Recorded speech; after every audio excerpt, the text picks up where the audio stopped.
G'day Internet. It's time for another update on how the RX7 is going. So since my last video, what have I done? The other side of the car, the passenger side front, was exactly as rusty as the driver's side. It was exactly the same story. No. Let's go find the one from the other side. This guy.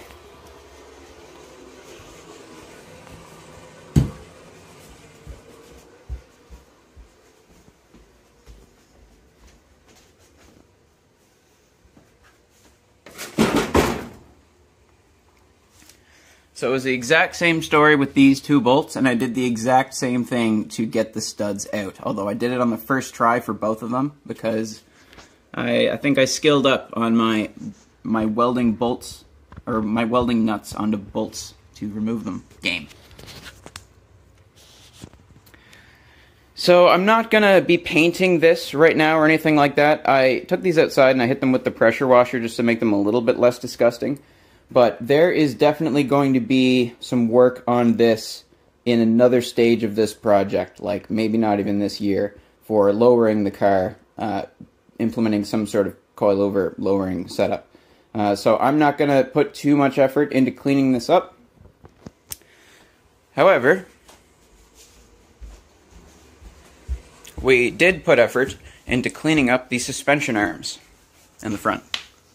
So I sandblasted these, and then I painted them very similarly to the rear links. And they are pretty much done drying. This paint takes forever to dry. It's still a tiny bit tacky and rubbery a little bit, but it's going to be good enough because it's been drying for like 2 or 3 days, and I've had it by the heater. So we are going to install the things that go into that and eventually bolt it back onto the car and get the front put back together and ready for action. So this is an order of parts here. Energy suspension, front sway bar links, very nice. Dorman, boo, Dorman. Front ball joints, so I got 2 of those.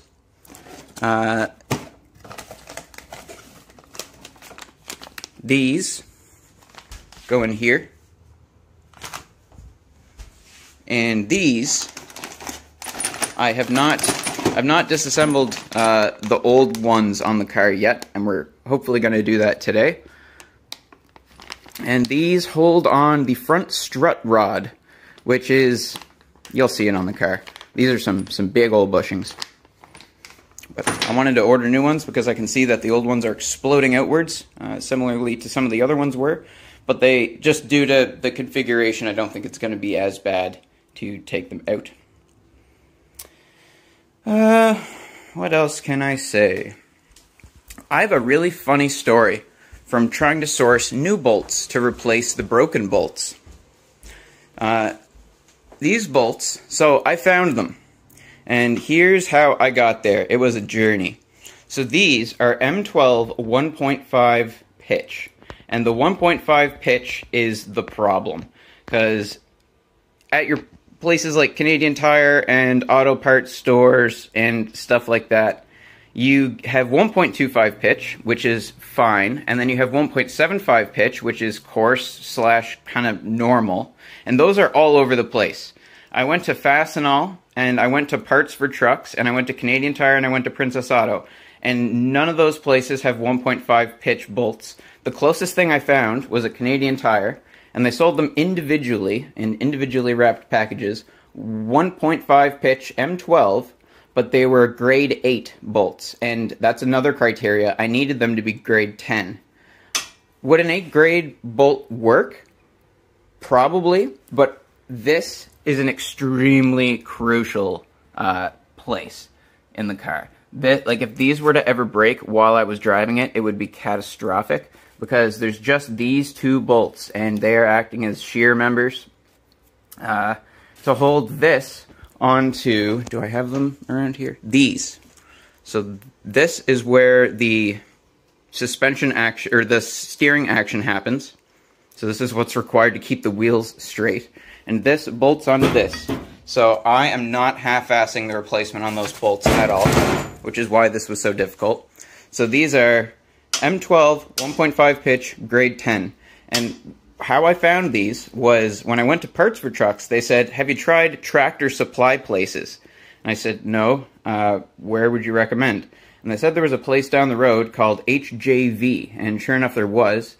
So I went there, and as soon as I walked in, I went to their bolts cabinet section, and immediately my eyes lit up because there was a humongous selection of M12 1.5 pitch bolts. And they were all grade 10, because they're probably made for tractors. So I found the ones that I needed. I need 2 of them to be slightly longer than the other ones. And I wasn't even, like, it was great that I could be that picky, because I was just going to get 4 that were too long and cut them down to length, but I don't even have to do that now. So I knew that they were kind of like a wholesale sort of deal. They sell stuff in bulk. And I'm just a dude that got referred here who's trying to find bolts for his stupid old Mazda. So I found the bolts that I needed, and they didn't have any like bags or pens or anything like they do at other spots when you're buying hardware.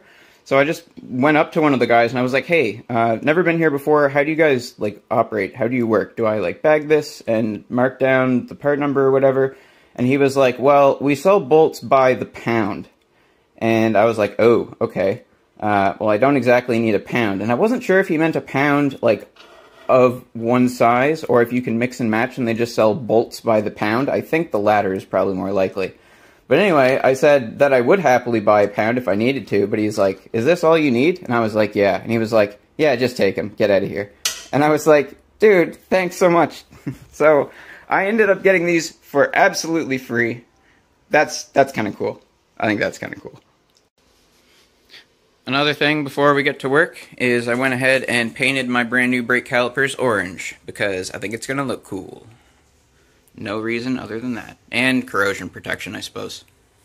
Oh, and if you remember that one point, one of my videos where I spent like 5 minutes talking about if I was going to take this apart or not, well, see how that went.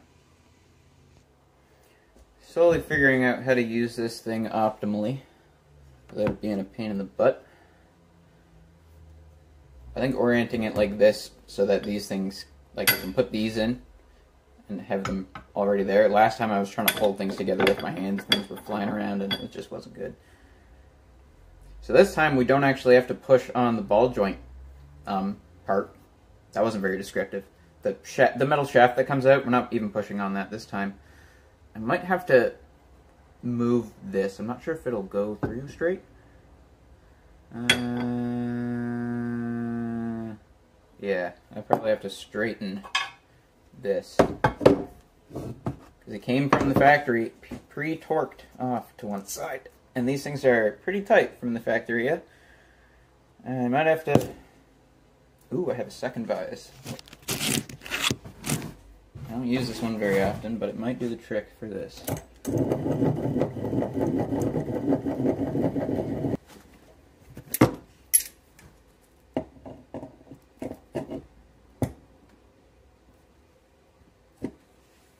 There we go.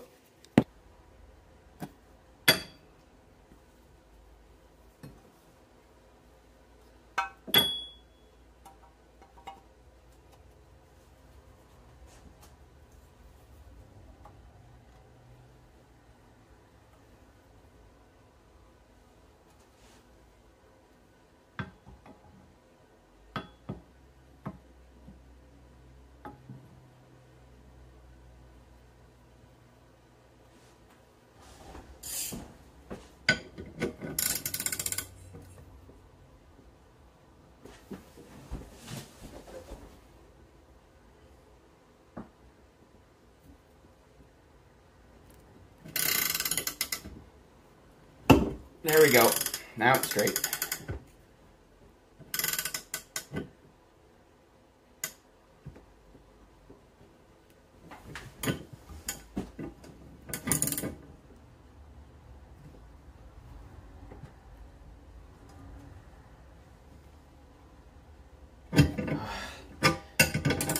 Still, it's not straight enough to actually go through.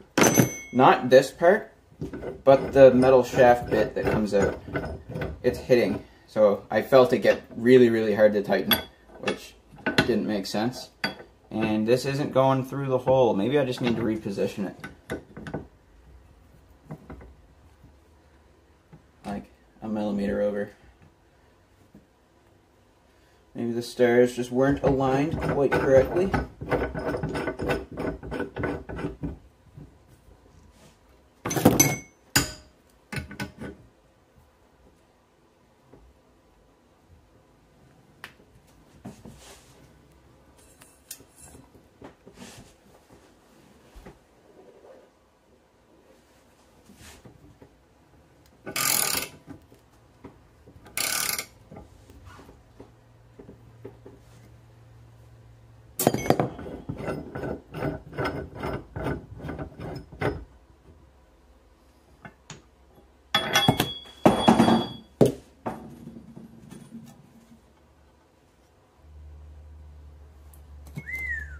Look at that. That didn't come off a rusty piece of junk. What did this come off? Some sort of brand new car or something? Jesus. Sheesh. Okay, well, we got this all out. I guess it's time to do the other one.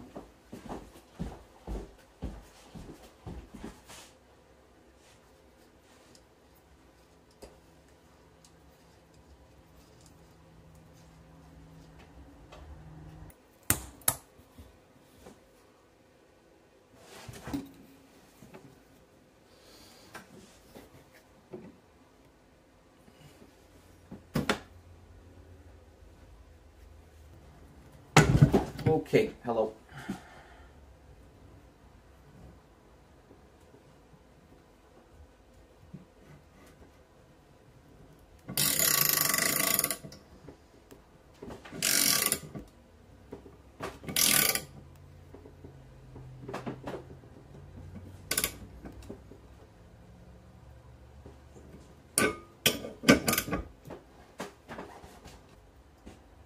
Número dos.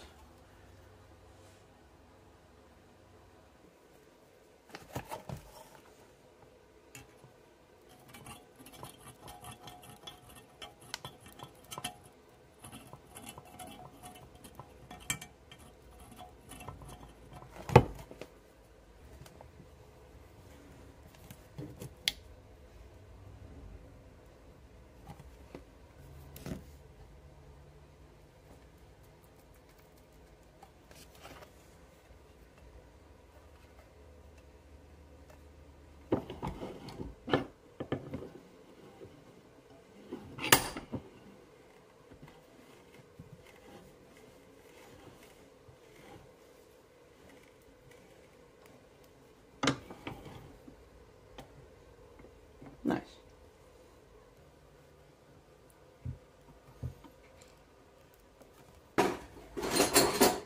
$36mm socket. Hey.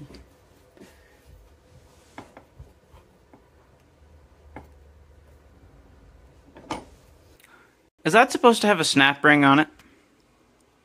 It really looks like it's supposed to have a snap ring on it, doesn't it? Because the old ones did not have a snap ring, but they also had whatever you call that. They were knurled, and they were also a bit of a tighter fit. I mean, no shit, they were a tighter fit. They're caked in rust, but these were like quite easy to put in here. Like quite easy to put in there. Now that I am using the proper tool with a big ass thread, but I wonder if you're supposed to put a snap ring on that. Alright, I'm not a guy that uses a lot of anti-seize, but I am right now. This is the best place I've ever thought to put anti-seize, because the next guy is probably going to be me in this case. So we got this torqued down to 50 foot-pounds as per the old Haynes manual. And now this is going to get attached to this. I just cleaned out the threads with this thing that I've never used before. Not the perfect tool, but an adequate tool considering I only have to do 4 of these. So we're going to smush this together and apply our tractor bolts. and keep on trucking.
I just got home from work, and would you look at what's on the porch? Oh, yeah, baby. Let's go. We got RX8 seats. We got RX8 seats for the RX7. Look at those rotor thingies. Oh, yeah, let's go. Let's go. They're the most beautiful things I've ever seen. So, story time.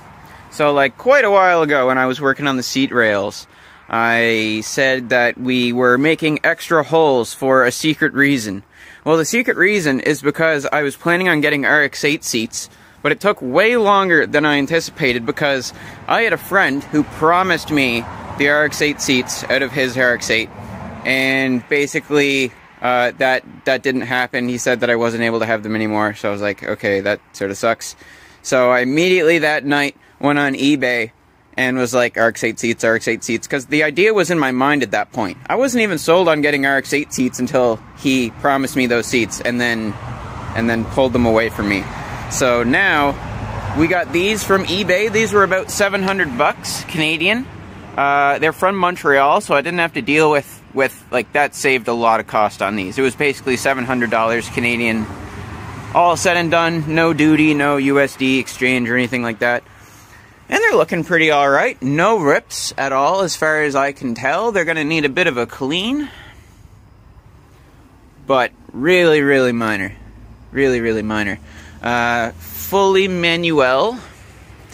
So the original ones that I was looking at getting from Buddy, they were... I don't know if this is heated or not, but they were power seats. So these are not power seats. We did that because we wanted the extra lightweight. Not because of circumstances or anything like that. So that's cool. Are there... We'll learn what all those do. It'd be cool if these had... if these could warm my butt. Not that it's required. All these really need to do is be comfortable, not smell like rat piss like the stock ones did, and just generally be awesome RX8 seats. Oh man, I'm so stoked. This is probably the coolest thing that's arrived for this project so far. Did you try heating it up? Yeah, I tried heating it up.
the impact didn't do?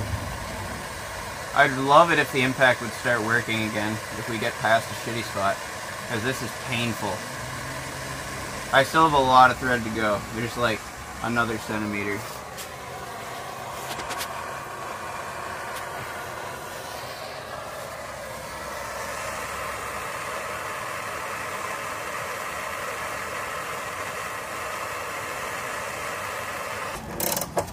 Oh, thank God it freed up. That's insane.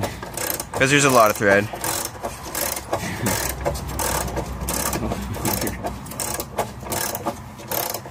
yeah, it's coming off.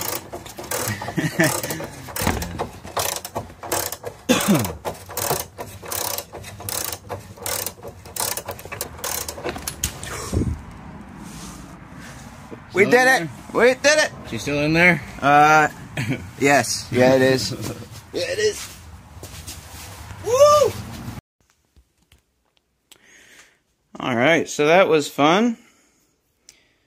So getting this off was a combination of heating it with the propane torch until the rubber was spontaneously combusting, and then wailing on it with my buddy's 18-volt DeWalt XR impact, which is like an extremely badass impact gun, good for like 700 foot-pounds. And it wasn't it wasn't really moving this, so let me explain kind of what happened. So I started breaking this, I broke it loose last night with the breaker bar and a bit of heat. And then I got to a point where it absolutely would not move anymore. And even that badass impact wouldn't make it move anymore. And it's because the threads kind of welded together and did some really terrible things at some point. I still haven't fixed that. Oh my God, shut up. I will. I'm the only one that has to deal with it. I don't know how I sleep with that going. I just do. So we really tore the threads out of the nut because they were basically rust welded on there and they broke rather than breaking free. And that made it so that this could move like a little bit like that, and then it just got locked. Like it would not move. It just got stuck. And then we really heated the shit out of it and reefed on it a bunch and got it past that point and kept doing that for a little bit until it kind of came free and we got it off. Now, since we ruined, I was trying to save the nut and save the threads, but I'm not going to be able to reuse this nut. I'm going to have to source a new one, and I don't know how big these are. I don't know what metric thread this is. It's got to be M something big. I know that Princess Auto has M16 stuff, but this might be bigger than that. So let's measure this. Alright, verdict is that the outside of these threads are, yeah, maybe it's a little tight. It's looking like it's probably an M18. No way I'll be able to do that accurately while holding the camera. Okay, I have it on there like exactly. That is as perfect as I can get it. And it's 17.59 millimeters, which doesn't really tell me for sure what it is. M17 probably like hardly exists, which probably means it's M18. Or am I measuring it wrong and it's M16? Ah! Okay, so I found a chart that has like all of the metric sizes and what the max and min tolerances are for the external threads. So if it were M18, it would be between 17.68 or, well, I guess it depends on the pitch. I have no idea what the pitch would be. I don't know, I guess I could try and measure that. It's pretty fine, relatively fine. Probably 1.5, let's go with that. So it would, if it's between 17.73 and 17.97. And my threads are a little squished, no doubt, from having that horrible nut get zipped off of it. So I'm buying that it's M18. It's M18. We're going with that. What about my collection? Do I just have the perfect thing sitting here?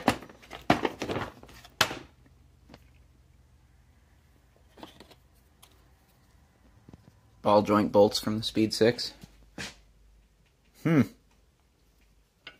And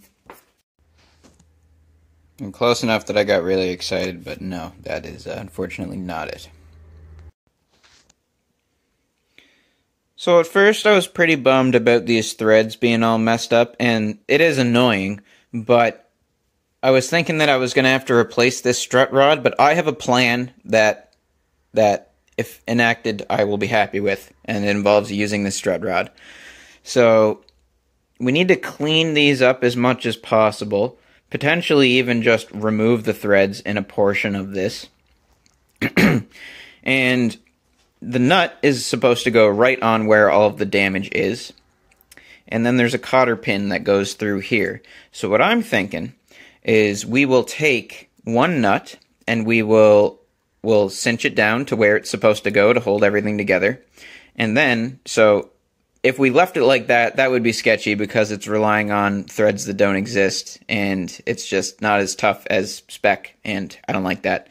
So what we're going to do is, instead of putting a cotter pin, we're going to get another nut, and we're going to bunch it up against the original nut, and that will be sitting on all of these nice threads, relatively nice threads that exist. And I'm going to bunch them up against one another, and we're not going to use a cotter pin, because it shouldn't back off. Because I think, I don't know, yeah. So I guess in theory, that nut would have been relatively free to back off over time, and it could theoretically, like, vibrate up to where the cotter pin is. I mean, obviously it's not going to do that on this car because it's a rusty piece of junk, but there's just one nut, and the reason that they have that cotter pin is because it's just one nut. And I guess the nut is tightened against, torqued against the inner bushing thing, or the inner metal bit. The original one, man, look at it. There's not much left of it.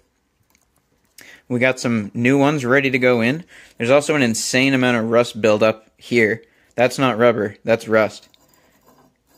I'm gonna have some fun picking away at that. So I do need to source nuts, preferably 2 of them. And yeah, so this is M18, some sort of thread. Here, can I take a guess at what the thread pitch is? And do we buy that?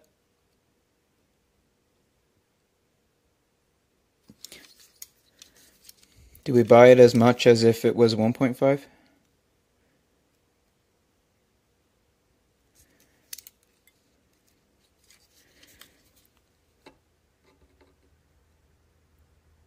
That's 1.5, I'm pretty sure.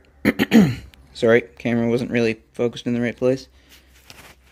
I have the caliper set. Oh, Jesus Christ. I have the caliper set to 1.5.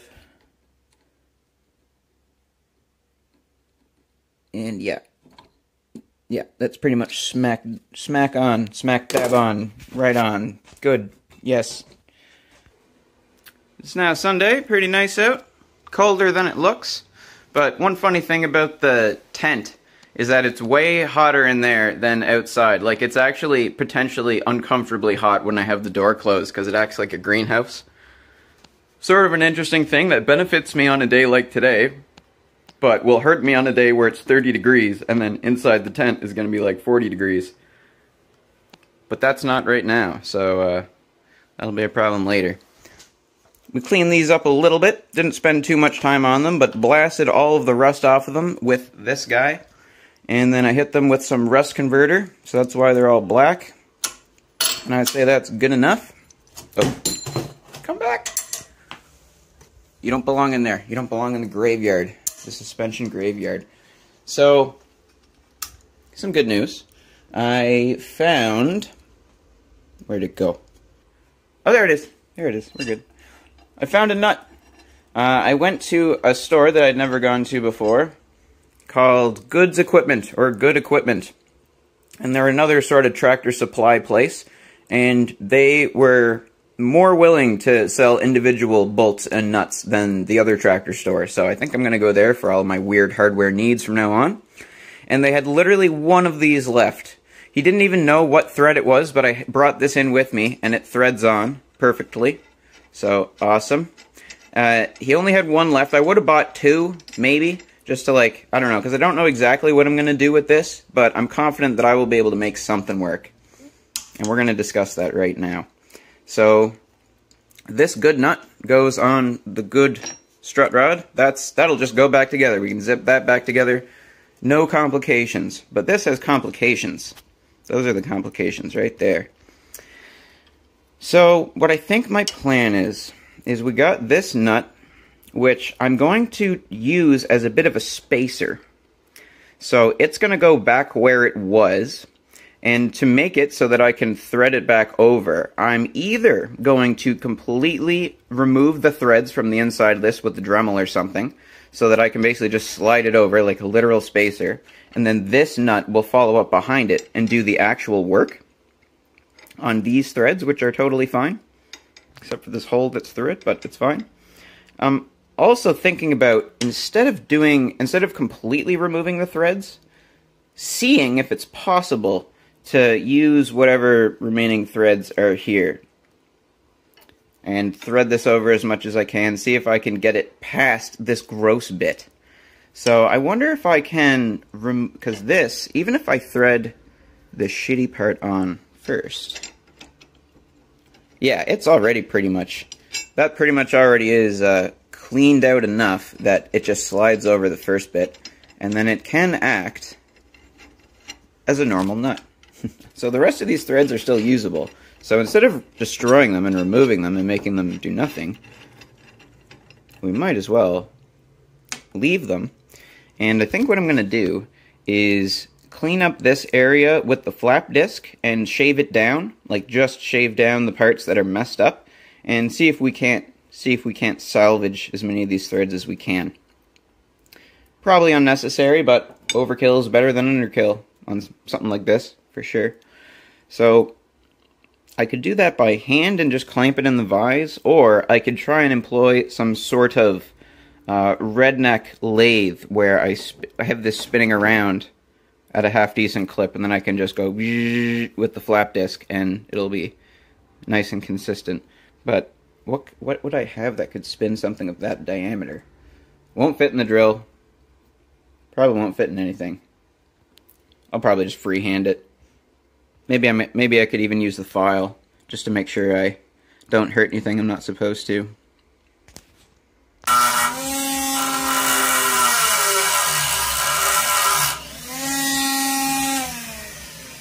This thing is insanely unbalanced. Vibrating my hand.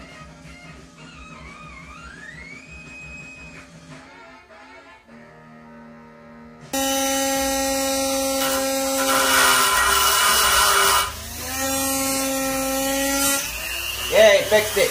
We just have to give her. Yeah, now we're running in harmony.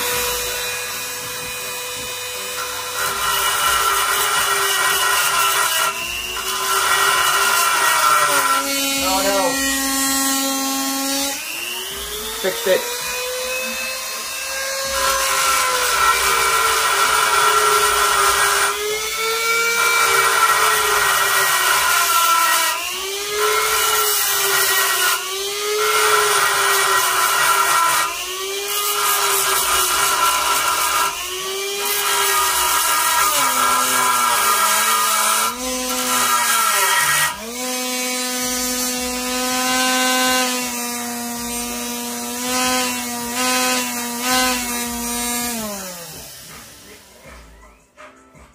Why can't things just do what they're supposed to do?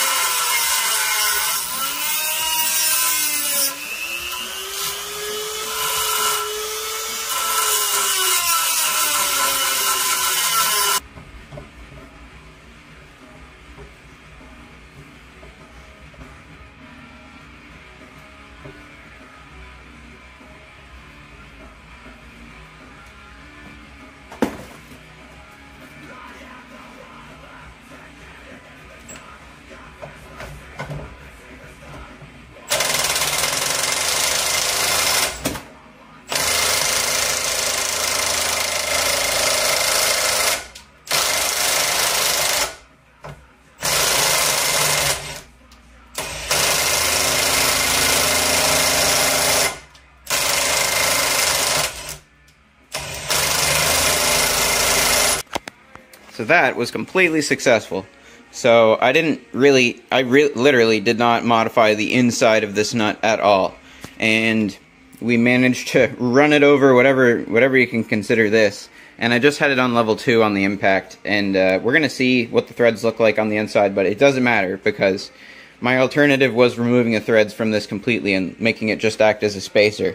Because now that I have this in place, I can demonstrate the approach.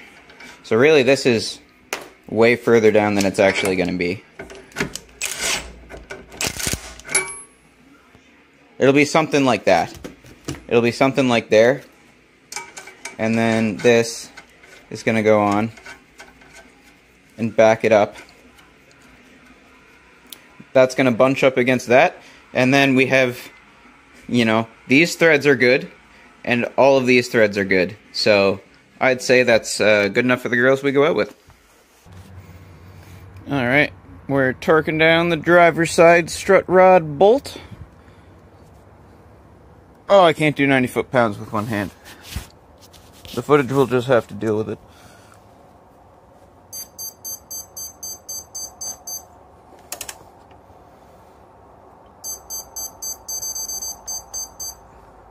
Sounds like a song.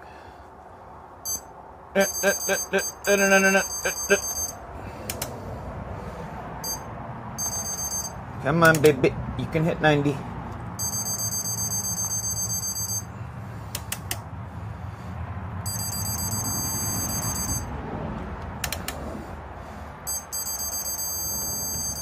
There we go. So I'm not sure how well you can see right now. Actually, I am, because I can see the camera. See what the camera sees, and it's not that good. But we have the original nut, which is basically just acting as a spacer here. And then we have our brand new nut on our totally fine threads, bunched up against it. And I don't think that's going anywhere. Especially if I slap it and say, that's not going anywhere. Now it's totally good. And same thing on the other side. We got our beautiful red bushings in there. And we got our red sway bar bushings in there as well. And then there's even more red over here. Every single rubber piece on the front has been replaced. And every single rubber piece in the back has been replaced except for the Watts link. Just because it wasn't in stock, and that will be a later problem. But those bushings on the Watts link don't look quite as bad, quite as awful. They're not exploding out like these ones were. So man, that's looking pretty damn nice compared to how it looked before. I'm a fan. I was talking to one of my coworkers about this today. And he was saying, why don't you throw a cotter pin through it? And I was like, well, the hole for the cotter pin is like, you know, covered up by the new nut. And he's like, yeah, drill a hole through it. And I was like, oh, yeah, you're right. What am I losing by drilling a hole through where it was over a hole? You know, I'm not losing any structure there. And then I can sleep even easier at night, knowing that there is a cotter pin through this and that it is as secure as it was from the factory, maybe even better. I don't know. So I took the calipers and I measured how far. So I already have this torqued down like fully to 90 foot-pounds, and I measured on the other side that has the hole exposed, exactly where the hole is relative to the end of the thread. And then I took the calipers up to this and I marked a hole on the nut. And we are just lucky that a flat face ended up being like perfectly aligned with the hole, because if I had to drill this on one of those corners, it would have been a pain in the ass. But I actually managed to line up with where the hole is on the first go, so I'm kind of impressed with myself right now. So I'm going to drill that through all the way to the other side, and we're going to throw a cotter pin in it, and we're going to throw a cotter pin in the other side, and then we are going to continue on with assembling the brakes. So since I did a bunch of stuff off camera, I installed these. So these are energy suspension sway bar links. I didn't remove, this is like the one asymmetrical thing that I did when restoring this car so far. is I didn't bother to do anything with the front sway bar, but I did the rear sway bar up all nice, just because, okay? I might replace this with a stiffer one at some point in time, like an actual, like, Racing Beat stiffer one, or some brand. And also, it looks like a humongous pain in the butt to get it out of there, because you have to undo this bracket on this side and the other bracket on the other side, and you know what removing brackets leads to? Side roads, where you have to remove snapped off threads and source new hardware. See, just we're doing enough, okay? So that's installed. Those are shiny new bits of hardware from the Tractor Supply place, and I did this last night and kind of today. Let me get a better position here. Oh no, my grease, no.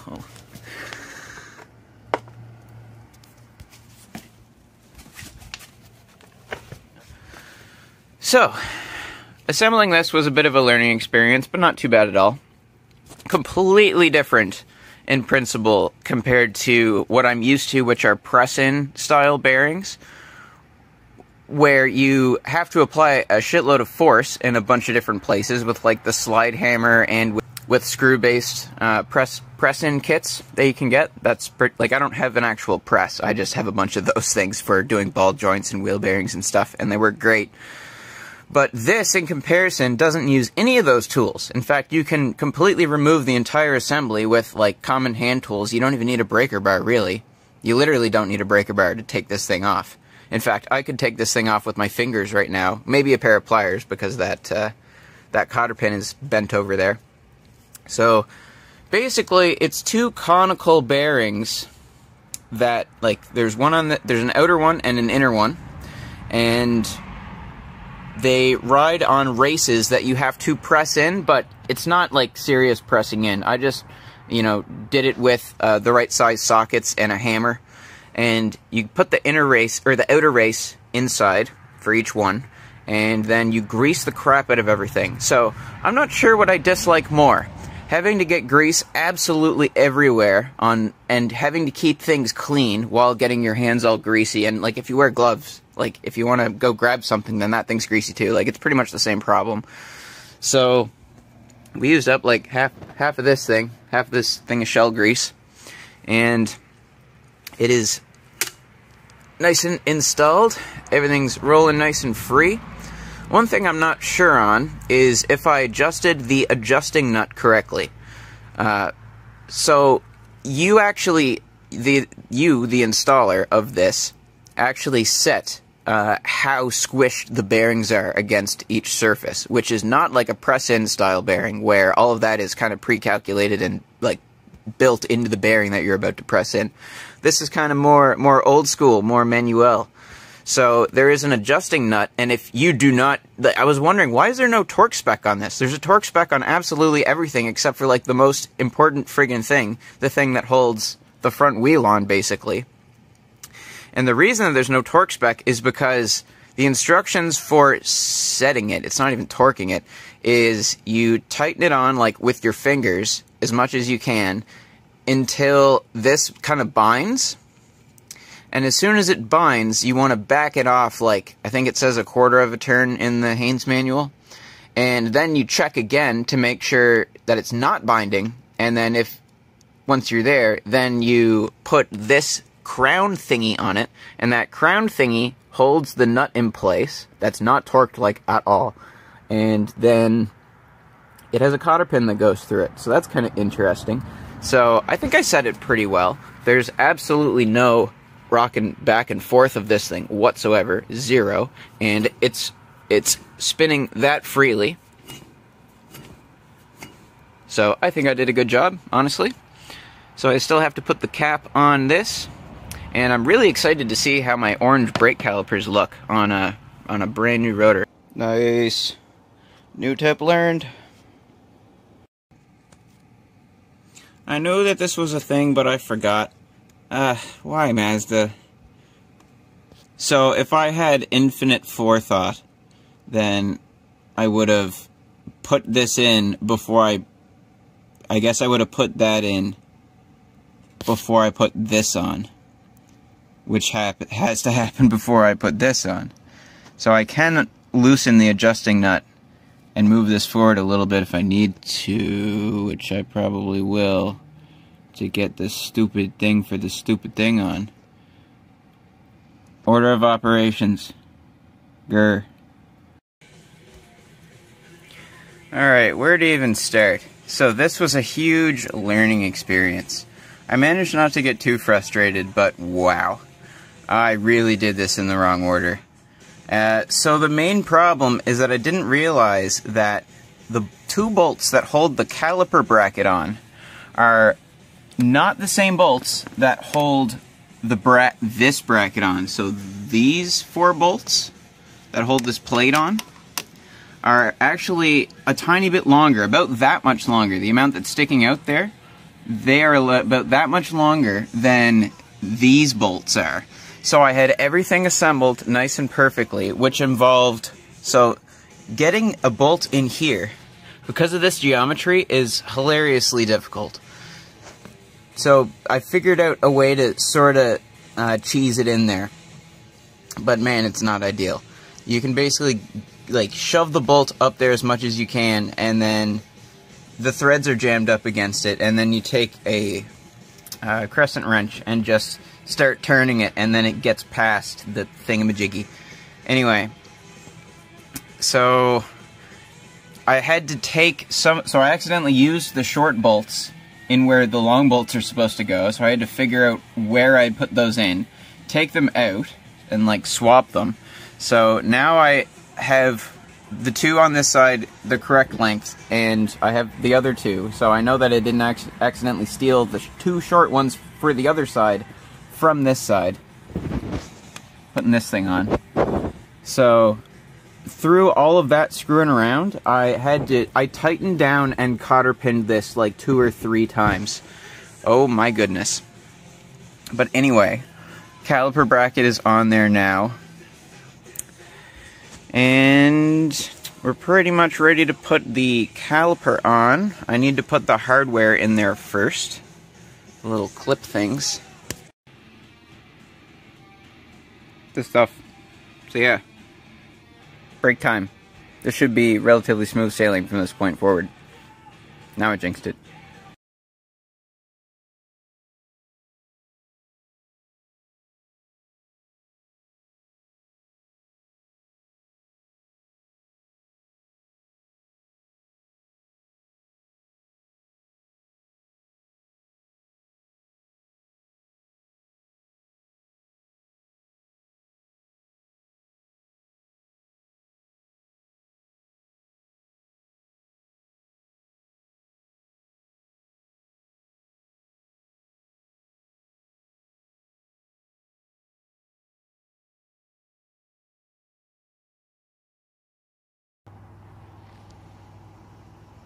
Alright, so that wasn't bad at all.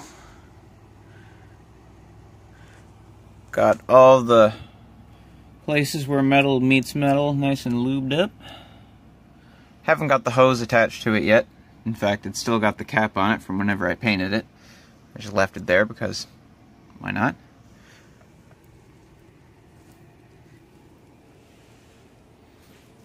So yeah, right from this angle you can see all the nice new parts we've been putting on it. Making some progress. I think that's going to be it for this episode.